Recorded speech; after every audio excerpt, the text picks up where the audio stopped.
ಸಾಯಂಕಾಲಕ್ಕೆ ಒಂದು box pencil ತಗೊಂಡೋಗಕ್ಕ ನಿನ್ನ ಮಕ್ಕಳಿಗೆ. ಹಾಂ, ನೆನ್ನೆ ಸಾಯಂಕಾಲ ಹೊಡಿತಾ ಇದ್ದೆ ಪೆನ್ಸಿಲ್ಲ, ಆಗ್ಲೆಲ್ಲ ಎರ್ಕೊಂಬರ್ತೀಯ, ದಿನ ಒಂದೊಂದು ಪೆನ್ಸಿಲ್ ಖಾಲಿ ಮಾಡ್ತೀಯ ಅಂತ ಹೊಡಿತಿದ್ದಲ್ಲ, ಒಂದು ಬಾಕ್ಸ್ ಪೆನ್ಸಿಲ್ ತಗೊಂಡೋಗಕ್ಕ. ಹಂಗೇನಿಲ್ಲ, ಕೊಡಿಸ್ತೀನಿ. ಆದರೆ ಅವಳು ಎಲ್ಲ ಎರ್ಕೊಂಡು ಬರ್ತಳೆ. ತಗೊಂಡೋಗಿ ಸುಮ್ಮನೆ ಎರ್ದು ದಿನ ಒಂದೊಂದು ಪೆನ್ಸಿಲ್ ಖಾಲಿ ಮಾಡ್ತಾಳೆ. ಅದಕ್ಕೇನಿಲ್ಲ ವರ್ಷ, ಕೊಡಿಸ್ತೀನಿ. ಖಾಲಿ ಮಾಡ್ತಾಳೆ, ಮತ್ತು ನೀಟಾಗಿ ಯೂಸ್ ಮಾಡೋದು ಕಲಿಬೇಕು. ಅವಳೇನಿಲ್ಲ ಹೆಂಗಂದ್ರೆ ಹಂಗೆ ಬಳಸ್ಕೊಂಡು ಎಲ್ಲ ಮಾಡಿಕ್ತಾಳೆ. ಅದಕ್ಕೇ ನೀಟ್ನೆಸ್ ಕಲಿಬೇಕು ಅಂತೇಳಿ ಅದಕ್ಕೆ ಸರಿಯಾಗಿ ಬೈದಿದ್ದೆ. ನೀನಲ್ಲ ಆಸಿ ಹೋದ ಕೇಳಿಸ್ಕೊಂಡ? ಕೇಳಿಸ್ಕೊಂಡೆ ಅಕ್ಕ. ಹೊಡಿತಿದ್ದಲ್ಲ ಪೆನ್ಸಿಲೆಲ್ಲ ಎರ್ಕೊಂಬರ್ತೀಯ ಅಂತ ಹೇಳಿ ಹೊಡಿತಿದ್ದಲ್ಲ, ನನಗೆ ಕೇಳಿಸ್ತು. ಅಲ್ಲ ಆಸಿ ಹೋದೆ ನಾನು, ಏನಕ್ಕ ಅತ್ತೆರ ಮನೆ ಹತ್ರ ಹೋಗ್ಬೇಕಾಗಿತ್ತು, ಹೋದೆ. ಅದಕ್ಕೇ ತಗೊಂಡು ಹೋಗ್ತೀಯ, ಒಂದು ಪೆನ್ಸಿಲ್ ತಗೊಂಡು ಹೋಗಕ್ಕ, ಒಂದು ಬಾಕ್ಸು. ಬಾರಮ್ಮ, ಇಲ್ಲೇ ತಗೋಬ ರೇಷನ್ ಎಲ್ಲನ. ನೀನು ಇನ್ಮೇಲಿಂದ ಅಮ್ಮ ನೀನು ಏನು ರೇಷನ್ ತಗೊಂಡ್ರು ಇಲ್ಲಿಗೆ ಬಂದು ತಕಮ್ಮ ಮಾಮಾರ ಅಂಗಡಿಗೆ. ಸರಿಯಪ್ಪ, ಆಯಿತು, ಇಲ್ಲೇ ತಾಂಬ್ತೀನಿ. ಇವ್ರು ನಮಗೆ ಅಷ್ಟೆಲ್ಲ ಸಹಾಯ ಮಾಡ್ಯವ್ರ ಅಂದಮೇಲೆ ತಾಮ್ದಂಗೆ ಇರೋಕ್ಕಾಗುತ್ತಾ? ಇಲ್ಲೇ ತಗೊಂತೀನಿ. ಏನಪ್ಪ, ಒಂದು 3 kg ಸಕ್ಕರೆ, ಒಂದು 3 kg ಎಣ್ಣೆ ಎಲ್ಲ ಕೊಡಪ್ಪ. ಒಂದು 4-5 ಬಟ್ಟೆ ಸೊಪ್ಪು, ಮೈ ಸೊಪ್ಪು ಅಂಥದ್ದೆಲ್ಲ ರೇಷನ್ ಎಲ್ಲ ಒಂದು ಚಿಟ್ಟಿಟ್ಟು ಕೊಡು. ಕಾಲೇಜ್ಗೆ ಯಾವತ್ತಿಂದ ಬರೋಕ್ಕೆ ಕೇಳವ್ರೆ ಪ್ರವಿ? ಮಾಮ ಇನ್ನೇನು ಬರೋದಕ್ಕೆ ಕೇಳಿದ್ದಾರೆ, ಹೋಗ್ಬೇಕು. ಅದಕ್ಕೆ ಬಂದಿದ್ವಿ. ಮತ್ತು ಅಮ್ಮಗೆ ಹೇಳ್ದೆ ಈ ವಿಷಯನ. ಅಮ್ಮ ಹಿಂಗೆ ಮಾಮ ಲ್ಯಾಬಿಗೆ ಸೇರಿಸ್ತು ಕಣಮ್ಮ, ಎಷ್ಟೆಲ್ಲನ ಖರ್ಚು ಮಾಡಿ ನನಗೋಸ್ಕರನ ನೋಡು. ನಮ್ಮ ಹರ್ಷಮ್ಮಮ್ಮ ಎಷ್ಟು ನನಗೆ ಸಹಾಯ ಮಾಡ್ತು ಅಂತ ಹೇಳಿದೆ ಅಮ್ಮಗೆ. ಅದಕ್ಕೆ ಬಾ ಹೋಗಿ ಮಾತಾಡ್ಸ್ಕೊಂಬರೋಣ ಅಂತ ಹೇಳಿ ಬಂದ್ವಿ ಕಣ್ಮಮ್ಮ. ಬಿಡಪ್ಪ, ಅದನ್ನ ಯಾಕೆ ಹೇಳಕ್ಕೆ ಹೋದೆ? ಅದೇನೊಬ್ರಿಗೆ ಗೊತ್ತಾಗಬೇಕೆ ನಾವು ಸಹಾಯ ಮಾಡ್ತಾ ಇದ್ದೀವಿ ಅಂತ ಹೇಳಿ.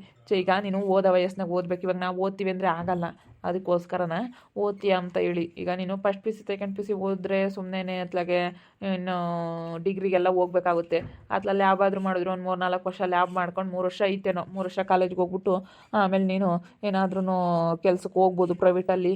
ಮೆಡಿಕಲ್ ಫೀಲ್ಡಾಗಿ ಸ್ವಲ್ಪ ವ್ಯಾಲ್ಯೂ ಜಾಸ್ತಿ ಐತೆ ಅಂತ ಹೇಳಿ ನಾನು ಮೆಡಿಕಲ್ ಫೀಲ್ಡಿಗೆ ನಿನ್ಗೆ ಅದಕ್ಕೆ ನರ್ಸಿಂಗ್ ಆದರೂ BSc ನರ್ಸಿಂಗ್ ಆದರೂ ಸೇರು, ಲ್ಯಾಬ್ಗಾದರೂ ಸೇರು ಅಂತ ನಾನು ಅದಕ್ಕೆ ಹೇಳಿದ್ದು ನಿನಗೆ. ಅಲ್ಲ ನೋಡ್ರಿ ಹೇಳಿ, ಅಂದರೆ ನನಗೆ ಇವಾಗ ಗೊತ್ತಾಗ್ತೈತಿ. ನನ್ನಿಂದ ಏನೋ ತಪ್ಪಾಗಿದ್ರೆ ದಯವಿಟ್ಟು ಕ್ಷಮಿಸ್ಬಿಡಿ. ಅಲ್ಲ, ನನ್ನ ಮಗುಗೆ ಇಂಥದ್ದು ಓದಪ್ಪ ಅಂತ ಹೇಳಿ ಈಗ ನಮಗೂ ಗೊತ್ತಾಗಲ್ಲ. ಅವಳು ನಮ್ಮ ಸುಗುಣ, ಅವಳಾದರೂ ಹೇಳಲಿಲ್ಲ, ನನ್ನ ಅಳಿಯನೂ ಹೇಳಲಿಲ್ಲ. ನೀನು ಚೈತ್ರಮ್ಮ ಹೆಂಗ ಒಳ್ಳೆ ಕೆಲಸ ಮಾಡಿದಿರ. ಇದಕ್ಕೆ ಅಮ್ಮ ನಾನು ಸೈನ್ ಹಾಕ್ಸ್ಕೊಟ್ಟಿದ್ದು ನಮ್ಮ ಮಾಮ ಎಷ್ಟು ಸಹಾಯ ಮಾಡೈತೆ ಗೊತ್ತಾ? ನಾವು ಅಕ್ಕನೂ ಹಂಗೆ ನನಗೆ ಓದೋಕ್ಕೆ ಎಕ್ಸಸೈಸು ಅದು ಇದು ಕೊಡ್ತು. ನಮ್ಮ ಮಾಮನೂ ಒಳ್ಳೆ ಕಾಲೇಜಿಗೆ ಸೇರಿಸ್ತೀನಿ ಅಂತ ಹೇಳಿ ಇವತ್ತು 30-35 ಸಾವಿರ ಖರ್ಚಾಗ್ತೈತೆ. ಇವತ್ತು ಕಟ್ಟಿ ಸೇರಿಸ್ತಾ ಐತೆ. ನಮ್ಮ ಮಾಮ ಸೇರಿಸ್ಬಂತು, ಇನ್ನೂ ಒಂದು ಅರ್ಧ ಫೀಸ್ ಕಟ್ಟಬೇಕು, ಕೊಡ್ತೀನಿ ಅಂತ ಹೇಳೈತೆ. ಇವತ್ತು ನಮ್ಮ ಮಾಮ ಒಳ್ಳೆ ಕೆಲಸ ಮಾಡೈತೆ ಅಂದಮೇಲೆ ನಾನು ಇಂಥವ್ರಿಗೆ ಸಹಾಯ ಮಾಡಬೇಕಾ ಬೇಡವಾ? ಹೆಂಗ ನೀನು ಮಾಡಿದ್ದು ಒಳ್ಳೆ ಕೆಲಸ ಆಯ್ತು ಬಿಡು ಪ್ರವಿ. ನೀನು ಹೆಂಗ ಒಳ್ಳೆ ಕೆಲಸ ಮಾಡಿದೀಯ. ಇವಾಗ ನನ್ನ ಮಗನ ಮೆಚ್ಚಿದೆ ನಾನು. ಅಲ್ಲ, ನನ್ನ ಅಳಿಯ ಸ್ವಂತ ಅಳಿಯ ಆದನಿಗಿಲ್ಲ, ಸ್ವಂತ ಮಗಳಾದವಳಿಗಿಲ್ಲ. ನೀವೆಷ್ಟು ನಮ್ಗೆ ಇವತ್ತು ಅನುಕೂಲ ಮಾಡಿದ್ರಿ. ಚೆನ್ನಾಗಿ ಓದ್ತಾನಲ್ಲತ್ತೆ ಪ್ರವಿ, ಅದಕ್ಕೆ. ನೋಡ್ರಿ, ಆವತ್ತು ಪ್ರವಿ ಎಷ್ಟು ಸಹಾಯ ಮಾಡಿದ್ದಾನೆ. ನೀವು ಏನಾರ ಅವನಿಗೆ ಒಳ್ಳೆ ಕಾಲೇಜಿಗೆ ಸೇರಿಸ್ರಿ ಕೇಳಿ ಅಂತ ಹೇಳಿ ಪಾಪ ಅವಳು ಹೇಳಿದ್ಲು. ಪಾಪ ಎಲ್ಲ ಸೀಟು ಆಲೇನೆ ಎಲ್ಲ ಕವರ್ ಆಗಿದ್ವು. ನಾನು ಬೆಂಗಳೂರಿಗೆ ಕರ್ಕೊಂಡೋಗಿ ಎಲ್ಲನ ಅವತ್ತು ಯಾರಿಗೂ ಹೇಳಕ್ಕೆ ಹೋಗ್ಬೇಡ ಅಂತ ನಾನು ಅದಕ್ಕೆ ಯಾರಿಗೂ ಹೇಳಲಿಲ್ಲ. ಇವನು ಯಾರಿಗೂ ಹೇಳಿಲ್ಲ. ವರ್ಷ ಅವ್ರಿಗೂ ಸುಗುಣಿಗೂ ಯಾರಿಗೂ ಹೇಳಕ್ಕೆ ಹೋಗ್ಬೇಡ ಅಂತ ನಾನು ಅದಕ್ಕೆ ಹೇಳಿದ್ದು. ಅಲ್ಲ ನೋಡು, ಅವ್ರಿಗಿಲ್ಲ. ನನ್ನ ಸ್ವಂತ ತಮ್ಮ ಚೆನ್ನಾಗಿ ಓದಬೇಕು, ಚೆನ್ನಾಗಿ ಓದಿಸ್ಬೇಕು ಅನ್ನೋದು ಎಂತ ನನ್ನಾಗಲಿ ವರ್ಷನೇ ವಾಸಿ. ಇವತ್ತು ಓದಾರನ್ನ ಓದಿಸ್ತಾನೆ. ನನ್ನ ಮಕ್ಕಳನ್ನು ಹಂಗೆ, ಅಕ್ಕ ಓದ್ಸಕ್ಕ ನಿನ್ನ ಮಕ್ಳನ್ನ ಚೆನ್ನಾಗಿ ಓದಿಸು, ನಮ್ಮ ಕಷ್ಟ ಬೀಳೋದು ಬೇಡ, ಓದಿದ್ರೆ ಒಂದು 4 ಅಕ್ಷರ ವಿದ್ಯೆ ಕಲ್ತ್ರೆ ಎಲ್ಲನಾದ್ರು ಆರಾಮಾಗಿ ದುಡ್ಕೊಂಡು ತಿಂತಾರೆ ಅಂತ ಹೇಳಿ ಹೇಳ್ತಾನೆ. ಇವತ್ತು ನೋಡು, ಪ್ರವಿಗೆ ಎಷ್ಟು ಕೆಲಸ ಇದಕ್ಕೆ ಒಳ್ಳೆ ಕಾಲೇಜಿಗೆ ಸೇರಪ್ಪ ಅಂತ ಒಳ್ಳೆ ಬುದ್ಧಿ ಹೇಳಿ ಒಳ್ಳೆ ಕಾಲೇಜಿಗೆ ಸೇರಿಸಿದ್ದಾನೆ. ನನಗೆ ಗೊತ್ತಾಗ್ತಿರ್ಲಿಲ್ಲ ಕಣಕ್ಕ ಏನು ಓದಬೇಕು ಏನು ಅಂತ ಹೇಳಿ. ಹೆಂಗೋ ನಮ್ಮ ಮಾವ ಮೆಡಿಕಲ್ ಫೀಲ್ಡಾಗೆ ಒಳ್ಳೆ ವ್ಯಾಲ್ಯೂ ಐತೆ ಅಂತ ಹೇಳಿ ಮೆಡಿಕಲ್ ಫೀಲ್ಡಾಗೆ ಅದಕ್ಕೆ ಲ್ಯಾಬ್ಗಾದರೂ ಸೇರಪ್ಪ, BSc ನರ್ಸಿಂಗ್ ಆದರೂ ಮಾಡು ಅಂತ ಹೇಳಿ ಅದಕ್ಕೆ ಹೇಳ್ತು. ಅದಕ್ಕೆ ಲ್ಯಾಬೇ ಮಾಡ್ತೀನಿ ಕಣ್ಮಮ್ಮ ಅಂತ ಹೇಳಿ ಹೆಂಗೋ ಒಪ್ಕೊಂಡಿದ್ದಕ್ಕೆ ವಾಸಿ ಆಯ್ತು ಅತ್ಲಾಗೆ. ಹೆಂಗೋ ಒಳ್ಳೆ ಕಾಲೇಜಿಗೆ ಸೇರಿಸ್ತು ನಮ್ಮ ಮಾಮ. ನಾನು ನಿಮ್ಮ ಊರಾಗಿದ್ದಾಗ ನನ್ನ ಮಗಳ ಜೊತೆ ಸೇರ್ಕೊಂಡು ತುಂಬ ಇದು ಮಾಡಿದೆ ಕಣಪ್ಪ. ನಿಮ್ಮ ಬೆಲೆ ಏನು ಅಂತ ಗೊತ್ತಾಗಲಿಲ್ಲ. ನೀವು ಅದೇನು ಮನಸ್ಸಿನಾಗ ಇಕ್ಕೆಂದಂಗೆ ನನ್ನ ಮಗನ ಮಕ್ಕ ನೋಡ್ಕೊಂಡು ಇವತ್ತು ನೀವಿಬ್ರು ಗಂಡು ಹೆಂಡ್ತಿ ನನ್ನ ಮಗುಗೆ ಒಳ್ಳೇದು ಮಾಡಿದ್ರೆ ಬೆಂಗಳೂರಿಗನ ಕರ್ಕೊಂಡೋಗಿ ಸೀಟು ಅಲ್ಲಿಗೆ ಇದಕ್ಕೆ ಎಂತದಕ್ಕೋ ನೀವು ಯಾತ್ಕ ಹೋಗಿದ್ರಲ್ಲಪ್ಪ, ಅದು ಯಾತ್ಕೆ? ಇಂಟ್ರು ಕಣತ್ತೆ, ಇಂಟ್ರು ಇತ್ತು. ಇಂಟ್ರು ಕರ್ಕೊಂಡು ಬನ್ನಿ ಅಂತ ಹೇಳಿದ್ರು. ಹೋಗಿದ್ವಿ, ಹೆಂಗೋ ಸೀಟ್ ಸಿಕ್ತು. ಆ ಕಡೆ ಎಲ್ಲ ದೂರ ಹಾಕ್ಸಿದ್ರು. ನಾನು ದೂರ ಬೇಡ, ಇರೋನೊಬ್ಬ ಮಗ ಇಲ್ಲೇ ಇರಲಿ ಆರಾಮನ್ ಕಣ್ಣೆದ್ರಿಗೆ ಅಂತ ಹೇಳಿ ಅದಕ್ಕೆ ಇಲ್ಲಿಗೆ ಹಾಕಿಸ್ದೆ. ಸ್ವಲ್ಪ ದುಡ್ಡು ಗಿಟ್ಟು ಕಟ್ಟಿ ಅವ್ರಿಗೆ ಹಾಕಿಸ್ದೆ. ನೋಡಪ್ಪ, ಅವರು ಅವ್ರ ಅಕ್ಕನವ್ರ ಮಾವ ಒಂದು ದಿವಸಕ್ಕೂ ನೀನು ಏನಕ್ಕೆ ಸೇರ್ತೀಯಪ್ಪ, ಏನು ಮಾಡ್ತೀಯಪ್ಪ ಅಂತ ಕೇಳಲಿಲ್ಲ. ಇವನು ಹೋಗ್ಬಿಟ್ಟು ಅಲ್ಲೇನೆ ಸೈನ್ಸಿಗೆ ಕಾಮರ್ಸಿಗೂ ಸೇರಿದ್ದ. ನಾನು ಅದಕ್ಕೆ ಬೇಡ ಕಣಪ್ಪ, ಸುಮ್ಮನೆ ಡಿಗ್ರಿ ಅದೆಲ್ಲ ಓದಿದ್ರೆ ಸುಮ್ಮನೆ ಮುಂದಕ್ಕಿನ್ನ ಓದ್ತಾನೆ ಇರಬೇಕು. ಡಿಗ್ರಿ ಅದು ಇದು ಮುಂದಕ್ಕಿನ್ನ ಜಾಸ್ತಿ ಓದಬೇಕಾಗುತ್ತೆ. ಲ್ಯಾಬು ಮೆಡಿಕಲ್ ಫೀಲ್ಡಾಗೆ ಏನೋ ಒಂದು ಮಾಡಪ್ಪ ಅಂತ ಹೇಳಿ ಅದಕ್ಕೆ ಕಣತ್ತೆ ಹೇಳಿದ್ದು. ಬಿಡು, ಏನೋ ಒಂದು ಮಾಡಿ ಚೆನ್ನಾಗಿರ್ತಾನತ್ಲಾಗಿ. ಹಂಗ ನಮಗೆ ಬೋಲ್ ಸಹಾಯ ಮಾಡ್ದೆ ಕಣಪ್ಪ. ತುಂಬ ತುಂಬ ಥ್ಯಾಂಕ್ಸ್ ಕಣಪ್ಪ ನಿನಗೆ. ಸುಮ್ಮನೆ ಇವತ್ತು ಅನ್ಯಾಯ ಆಡ್ಬಾರ್ದಕ್ಕ. ಇವತ್ತು ನನ್ನ ಮಕ್ಳಿಗೂ ಇವತ್ತೇನು ಕನಾಗಲಿ, ಇವರು ಗಂಡ ಹೆಂಡ್ತಿಬ್ರು ಅಷ್ಟೇ ಓದೋ ಮಕ್ಳಿಗಂದರೆ ಏನೂ ಇಲ್ಲ ಅನ್ನಲ್ಲ. ಅವ್ರದ್ದೇ ಕೈ ಬೇಕಾದ್ರೆ 1 ರೂಪಾಯಿ ಕಳ್ಕೊಂತಾರೆ. ಅದಕ್ಕೆ ಕಣಮ್ಮ ಅವ್ರು ಏನೋ ಅನ್ಕಂಬ್ಲಿ ಅಂತ ಹೇಳಿ ಅವ್ರ ಬುದ್ಧಿ ಏನೇ ಅಂದ್ರೂ ನನಗೆ ಇಷ್ಟ ಆಗಲಿಲ್ಲ. ಅಲ್ಲ ಈ ಮಾಮ್ನಂತದ್ದು ನೀನು ಏನು ಮಾಡ್ತೀಯಪ್ಪ ಏನು ಅಂತ ನಾನು ಇಲ್ಲಿ ಅಂಗಡಿ ತಕ್ಕ ಬಂತಾ ಇದ್ದೆ ಅವತ್ತು ಕಾಲೇಜ್ಗೆ ಹೋಗಿ. ಅದಕ್ಕೆ ಅದೆಲ್ಲ ಬೇಡ ಕಣಪ್ಪ, ಇದಕ್ಕೆ ಸೇರು ಅಂತ ಹೇಳಿ ಹೇಳಿ ಸೀಟೆಲ್ಲ ಇರಲಿಲ್ಲ. ದುಡ್ಡು ಕಟ್ಟಿ ಇವತ್ತು 30-35 ಸಾವಿರ ದುಡ್ಡು ಕಳ್ಕೊಂಡು ಕಟ್ಟಿ ಸೇರಿಸಿದಾರಂದರೆ ನಮ್ಮ ಮಾವನಿಗೆ ನಾನು ಇಷ್ಟು ಸಹಾಯ ಮಾಡಲಿಲ್ಲ ಅಂದರೆ ಅದಕ್ಕೆ ನಮ್ಮ ಅತ್ತೆ ಮಾಮ ಬಂದಿದ್ರೆ ಅವತ್ತು ಸಹಾಯ ಮಾಡಿದೆ. ಅದಕ್ಕೆ ನೋಡಿ ಇವತ್ತು ನಮ್ಮ ಮಾಮನೂ ಇದು ನನಗೂ ಕೈಲಾದಷ್ಟು ಸಹಾಯ ಮಾಡ್ತು. ಹೆಂಗೋ ಚೆನ್ನಾಗೆ ಓದ್ತೀನಿ ಚೆನ್ನಾಗಿ ಮಮ್ಮ. ನೀನು ಸೇರಿಸಿರೋದ್ಕೂ ನಾನು ಒಳ್ಳೆ ಕೆಲ್ಸಕ್ಕೆ ಹೋಗ್ತೀನಿ ಕಣ್ಮಮ್ಮ. ಅಷ್ಟೇ ಕಣಪ್ಪ, ನಾನೀಗ ಸೇರಿಸಿದ್ಕೂ ನೀನು ಒಳ್ಳೆ ಹೆಸ್ರು ತಂದ್ರೆ ಸಾಕು ನನಗೇನು. ನೀನೇನು ನಮ್ಮ ಮಾಮಿಂಗ್ ಮಾಡ್ತು ಅಂತ ನನ್ನೇನೇನು ಯಾರು ತಗೋ ಅವ್ರು ಇವ್ರು ತಗೋ ಅಂತ ಹೇಳ್ಕೆಬೇಡ. ಏನು ಹೇಳ್ಕೆಮಕ್ಕೆ ಹೋಗ್ಬೇಡ. ಈಗಳಪ್ಪ ಹಿಂಗೆ ನಮ್ಮ ಮಾಮ ಸಹಾಯ ಮಾಡ್ತು ಇಂಥದ್ದು ನೀನು ನಾಳೆ ಹೊತ್ತು ನಾವು ಒಂದು ದಿವ್ಸ ನೆನೆಸ್ಕೊಂಡ್ರೆ ಸಾಕು ನನ್ನ. ಅಷ್ಟೇನೆ. ನೀನು ಯಾರು ತಗೇನು ಹೇಳೋಕ್ಕೋಬೇಡ. ನಿಮ್ಮ ಅಕ್ಕನ ತಗೋ ಹೇಳೋಕ್ಕೋಬೇಡ, ನಿಮ್ಮ ಮಾಮನ ತಗೋ ಹೇಳೋಕ್ಕೋಬೇಡ, ಯಾರು ತಗೋ ಹೇಳೋಕ್ಕೋಬೇಡ. ಹೇಳ್ಬೇಕಪ್ಪ ಮತ್ತೆ ಅವ್ರಿಗೆ ಅರಿವಾಗಬೇಕು. ನಾವಂತಾರ ಮಾಡಲಿಲ್ಲ, ಅವರಾದ್ರೂ ಮಾಡಿರು ಅಂತ ಗೊತ್ತಾಗಬೇಕು. ನೀನು ಏನು ಮಾಡ್ತೀಯಪ್ಪ? ಅವನು ಹೇಳ್ತಾನೆ ಬಿಡಿಸಿ ಕಾಲೇಜೆಲ್ಲ ಬಿಡಿಸಿ ಕುರಿ ಕಾಯಕ್ಕೂ ದನ ಕಡ್ಸೋಕ್ಕೂ ಎಮ್ಮೆ ಕಾಯಕ್ಕೂ ಕಳ್ಸತ್ತೆ ಅಂತ ಹೇಳೋನು. ಓದ್ಸತ್ತೆ ಚೆನ್ನಾಗಿ ಓದ್ಸತ್ತೆ ಅಂತ ಹೇಳಲಿಲ್ಲ. ಬಿಡಕ್ಕ, ಅವ್ರು ಹೇಳ್ತಾರೆ ನೀನು ತಲೆ ಕೆಡಿಸ್ಕೊಬೇಡ. ಅವ್ರು ಹಂಗೆ ಇಬ್ಬರು ಗಂಡ ಹೆಂಡ್ತಿ ಅವ್ರಿಗೊಂದು ಸ್ವಲ್ಪ ಗೊತ್ತಾಗಲ್ಲ. ಅವ್ರಿಗೆ ಏನು ಮಾತಾಡಬೇಕು ಏನು ಗೊತ್ತಾಗಲ್ಲ.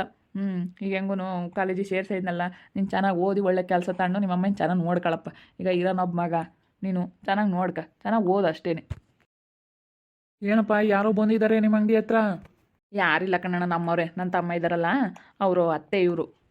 ಓ ಏನಪ್ಪ ಪತ್ತೆನೇ ಇಲ್ಲ. ಏನು ನಿಮ್ಮ ಮಳಿ ಅಂದರೆ ಎಲ್ಲಿದ್ದಾರಮ್ಮ? ಕಾಣಿಸ್ತಾನೆ ಇಲ್ಲ. ಇದಾರೆ ಕಣಣ್ಣ, ನಮ್ಮೂರಾಗೆ ಇದ್ದಾರೆ, ಅಲ್ಲೇ ಇದ್ದಾನೆ. ಈಸ್ಪೆಟ್ಟಾಡಕ್ಕೆಲ್ಲ ಹೋಗ್ತಾ ಇಲ್ವೇ? ಏನೇನು ಹೋಗ್ತಾರೋ ಏನೇನೋ ಗೊತ್ತೇ ಆಗಲ್ಲ ಕಣಣ್ಣ. ಅವ್ನು ಏನೇನು ಮಾಡ್ತಾನೋ ಏನೋ ಒಂದು ಗೊತ್ತಾಗಲ್ಲ. ಯಾತನ ಕೇಳಿದ್ರೆ ಅವರಿಬ್ಬರು ಗಂಡ ಹೆಂಡ್ತಿ ನಮ್ಮ ಮಾತು ಹೇಳಾರಲ್ಲ ಏನಿಲ್ಲ. ಅದಕ್ಕೆ ನಾವೇನು ಹೇಳಕ್ಕೆ ಹೋಗಲ್ಲ, ಹೆಂಗನ ಮಾಡ್ಕೊಂಬ್ಲೇಳು ಅಂತ. ಇಲ್ಲಮ್ಮ, ಅಣ್ಣ ಹೇಳ್ತಿತ್ತಲ್ಲ ಬರಲ್ಲ ಕಣಪ್ಪ, ಯಾಕ ಈ ನಡುವೆ ಅಂತ ಕೇಳ್ತು. ಗೊತ್ತಿಲ್ಲ ಕಣಪ್ಪ ಅಂದೆ ನಾನು. ಗೊತ್ತಿಲ್ಲ ಅಣ್ಣ ಸುಮ್ಮನೆ. ಅಲ್ಲೂ ನಮ್ಮ ಗುದ್ದಾಡ್ಕೊಂಡು ಬೇರೆ ಮನೆ ಮಾಡ್ತೀವಿ ಅಂತ ಹೋಗಿ ಅವ್ರ ಗಂಡ ಹೆಂಡ್ತಿ. ಅಲ್ಲ, ಅವನಿಗೆ ಬುದ್ಧಿ ಕಲಿಸ್ಬೇಕಂದ್ರೆ ಈ ಹುಡುಗಿನ ಒಳ್ಳೇದಾಗಬೇಕು. ಇದು ಅಂತದೆ ಅದು ಅಂತದೆ, ಬೇಡಮ್ಮ. ಇಬ್ಬರು ಗಂಡ ಹೆಂಡ್ತಿ ಇಬ್ಬರು ಅಂತಾರೆ ಆದರೆ ಅಷ್ಟೇ. ಇಲ್ಲಾಂದ್ರೆ ಒಬ್ಬರನ್ನ ಬುದ್ಧಿವಂತರಾಗಬೇಕು, ಇಲ್ಲಾಂದ್ರೆ ಇಬ್ಬರು ಒಳ್ಳೆಯರಾಗಬೇಕು. ಅವರಿಬ್ಬರು ಅಂತವ್ರು ಏನ ಅವ್ರವ್ರದ್ದು ಅವ್ರಿಗೆ ಸರಿಯಪ್ಪ, ನಾವು ಏನು ಹೇಳೋಕ್ಕಲ್ಲ. ಪ್ರವಿ ಚೆನ್ನಾಗಿ ಓದು. ಬುಕ್ಸು ಎಲ್ಲ ಬೇಕಂದ್ರೆ ಇಸ್ಕೊಂಡು ಹೋಗು. ಡಿಂಪಕ್ಕ ಕೊಡು ಒಂದು ಡಜನ್ ಬುಕ್ ಕೊಡಕ್ಕ, ಎಕ್ಸಸೈಸ್ಗಳು. ಬೇಡ ಕಣ್ಮಮ್ಮ, ಮೊನ್ನೆ ಚೈತ್ರಕ್ಕೆ ಕೊಟ್ಟಿತ್ತಲ್ಲ ಒಂದು 10 ಡಜನ್ನು, ಒಂದು 6 ಎಕ್ಸಸೈಸು ಇದಾವೇನೋ, ಬೇಡ ಸುಮ್ಕಿರು. ರೇಷನ್ ತಗೊಂಡು ಹೋಗ್ತೀನಿ. ಎಲ್ಲ ಒಂದು ಅರ್ಧ ಬಟ್ಟೆ ಸೋಪು ಅದೆಲ್ಲ ಕೊಡಮ್ಮ ಎಲ್ಲ ರೇಷನ್ನ. ಸರಿ ಅಕ್ಕ, ಅವರಿಗೆ ರೇಷನ್ ಎಲ್ಲ ಕೊಟ್ಟು ಬಿಲ್ ಅದೆಷ್ಟಾಗುತ್ತೆ ಇಸ್ಕೊಂಡು ಕಳಿಸ್ಬಿಡು. ಸರಿಯಪ್ಪ ಆಯ್ತು. ನನ್ನ ಮಗುಗೆ ನಾನು ಕಾಲೇಜಿಗೆ ಹೋಗಪ್ಪ ಅಂತ ಹೇಳ್ತಿದ್ದೆ. ಅದಕ್ಕೇ ಇವರು ವರ್ಷ ಹೆಂಗ ಒಳ್ಳೆ ಕಾಲೇಜಿಗೆ ಲ್ಯಾಬಿಗೆ ಸೇರು ಅಂತ ಹೇಳಿ ಸೇರಿಸಿದ್ದಾರೆ. ಇವತ್ತು 30-35 ಸಾವಿರ ಖರ್ಚಾಗೈತೆ. ಇವರೇ ಕಟ್ಟಿ ಸೇರಿಸಿದ್ದಾರೆ. ಓದ್ಲೇಳು ಚೆನ್ನಾಗಿ ಓದ್ತಾನೆ ಅಂತ ಹೇಳಿ ಕಟ್ಟಿ ಇವರೇ ಸೇರಿಸಿದ್ದಾರೆ ಅತ್ಲಾಗೆ. ಅದಕ್ಕೇ ನೋಡು, ನಮ್ಮ ಸ್ವಂತ ಮಗಳಿಗೂ ಇಲ್ಲ, ನನ್ನ ಸ್ವಂತ ಅಳಿಗೂ ಇಲ್ಲ. ಇವತ್ತು ಇವರಿಬ್ಬರು ಪಾಪ ನನ್ನ ಮಗ ಒಳ್ಳೇನು ಅಂತೇಳಿ ಚೆನ್ನಾಗಿ ಮಾತಾಡ್ಸ್ಕೊಂಡು ಇಲ್ಲೆಲ್ಲ ಬರೋದಕ್ಕೆ, ಚೆನ್ನಾಗಿ ಇವ್ರ ಹತ್ರ ಎಲ್ಲ ಇರೋದಕ್ಕೆ ಇವರು ಇವತ್ತು ಓದ್ಲೇಳು ಚೆನ್ನಾಗಿ ಓದ್ತಾನೆ ಅಂತ ಹೇಳಿ ಎಷ್ಟು ಸಹಾಯ ಮಾಡಿದ್ದಾರೆ. ಅದನ್ನು ಇನ್ನೂವರೆಗೂ ಒಬ್ಬರು ಯಾರು ತಗೊಂಡು ಹೇಳಿಲ್ಲ. ಗೊತ್ತೇ ನನಗೆ ಇವತ್ತು ಗೊತ್ತಾಯಿತು. ನನ್ನ ಮಗ ಅದಕ್ಕೆ ಮತ್ತೆ ಸೈನ್ ಹಾಕ್ಸ್ಕೊಂಡು ತಗೊಂಡೋಗಿ ಕೊಟ್ಟ. ಈ ಬೆಂಗಳೂರಿಗೆಲ್ಲ ಇಂಟ್ರಿಗೆಲ್ಲ ಹೋಗ್ಬೇಕಾಯ್ತು, ಯಾರನ್ನೂ ಕರೀಲಿಲ್ಲ ಏನಿಲ್ಲ. ನನ್ನ ಮಗನ ಕರ್ಕೊಂಡು ಇವರೇ ಹೋಗಿದ್ರು. ಹೋಗಿ ಬಂದರು. ಅಲ್ಲ ಇವನು ಅವತ್ತು ಹೇಳ್ದ, ನನ್ನ ಫ್ರೆಂಡ್ ಯಾರನ್ನ ಕರ್ಕೊಂಡು ಹೋಗ್ತೀನಿ ಕಣಮ್ಮ ಅಂತ ಹೇಳ್ದ. ಇವ್ರು ಅಂತ ಹೇಳಲಿಲ್ಲ. ಅಲ್ಲ ನೋಡಿ ಅಂತಾರನಾಗಲಿ ಇವತ್ತು ನಮ್ಗೆ ಎಷ್ಟು ಸಹಾಯ ಮಾಡ್ಯಾವ್ರಿ ನಿಜವಾಗ್ಲು. ನನಗೆ ಇವತ್ತು ಗೊತ್ತಾಗ್ತೀವ್ರಿ ಏನು ಅಂತ ಹೇಳಿ. ಒಬ್ರು ತಗೋ ಹೇಳಲಿಲ್ಲ. ಅವ್ರೇನ ನಮ್ಮ ಸುಗುಣ ಎಲ್ಲ ಟೂರ್ ಹೋಗೋಕೆ ಒಂದು 5 ಸಾವಿರ ದುಡ್ಡು ಕೊಟ್ಟಿದ್ಲು ನನ್ನ ಮಗುಗೆ. ಅದನ್ನಾಗಲೆಲ್ಲ ಹೇಳ್ತಾಳೆ, ನಾನು ಟೂರ್ ಹೋಗೋಕೆ 5 ಸಾವಿರ ದುಡ್ಡು ಕೊಟ್ಟಿರಲಿಲ್ಲ, ನಾನು ಟೂರ್ ಹೋಗೋಕೆ 5 ಸಾವಿರ ದುಡ್ಡು ಕೊಟ್ಟಿರಲಿಲ್ಲ ಅಂತಾಳೆ. ಎಂದೂ ಪ್ರವಿ ನೀನು ಚೆನ್ನಾಗಿ ಓದಬೇಕು, ಚೆನ್ನಾಗಿರಬೇಕು ಅಂತ ಹೇಳಿಲ್ಲ. ಚೈತ್ರನೂ ವರ್ಷ ಇವತ್ತು ಅಂತ ಒಳ್ಳೆ ಮಾತು ಹೇಳೋರು ನನ್ನ ಮಗುಗೆ. ನೀನು ಚೆನ್ನಾಗಿ ಓದಬೇಕು, ಚೆನ್ನಾಗಿ ಒಳ್ಳೆ ಕೆಲಸಕ್ಕೆ ಸೇರಬೇಕು, ನೀನು ಚೆನ್ನಾಗಿರಬೇಕು, ನಿಮ್ಮ ಅಮ್ಮನ ಚೆನ್ನಾಗಿ ನೋಡ್ಕೋಬೇಕು ಅಂತ ಎಷ್ಟು ಒಳ್ಳೆ ಮಾತು ಹೇಳೋರು. ನಿಜವಾಗ್ಲೂ ಇವತ್ತು ನನಗೆ ತುಂಬ ಖುಷಿ ಆಯಿತು. ಈ ವಿಷಯನ ಅವ್ರಿಗೆ ಹೇಳ್ತೀನಿ, ಹುರ್ಕೋಬೇಕು ಅವರು. ನೋಡ್ತಾ ಇರಲಿ ನೆನನಾಗ್ಬೋದು ಅಂತ ಮುಂದಿನ ಭಾಗದಲ್ಲಿ ನೋಡ್ತಾ ಇರಲಿ. ಹಾಗೆ ವಿಡಿಯೋ ಬಗ್ಗೆ ನಿಮ್ಮ ಅಭಿಪ್ರಾಯನ ಕಮೆಂಟ್ ಮಾಡಿ ತಿಳಿಸಿ. ಹಾಗೆ ವಿಡಿಯೋ ಇಷ್ಟ ಆಗಿದ್ದರೆ ಲೈಕ್ ಮಾಡಿರಿ. ಇನ್ನೂ ನಮ್ಮ ಚಾನಲ್ನ ಯಾರು ಸಬ್ಸ್ಕ್ರೈಬ್ ಮಾಡ್ಕೊಂಡಿಲ್ಲ ತಪ್ಪದೆ ಕೂಡಲೇ ಸಬ್ಸ್ಕ್ರೈಬ್ ಮಾಡ್ಕೊಳ್ರಿ. ಹಾಗೆ ನಿಮ್ಮ ಸ್ನೇಹಿತರಿಗೆ ಎಲ್ಲರಿಗೂ ವಾಟ್ಸಪ್ ಫೇಸ್ಬುಕ್ ಮುಖಾಂತರ ವಿಡಿಯೋನ ಶೇರ್ ಮಾಡಿ. ಓಕೆ ವೀಕ್ಷಕರೇ, ಧನ್ಯವಾದಗಳು.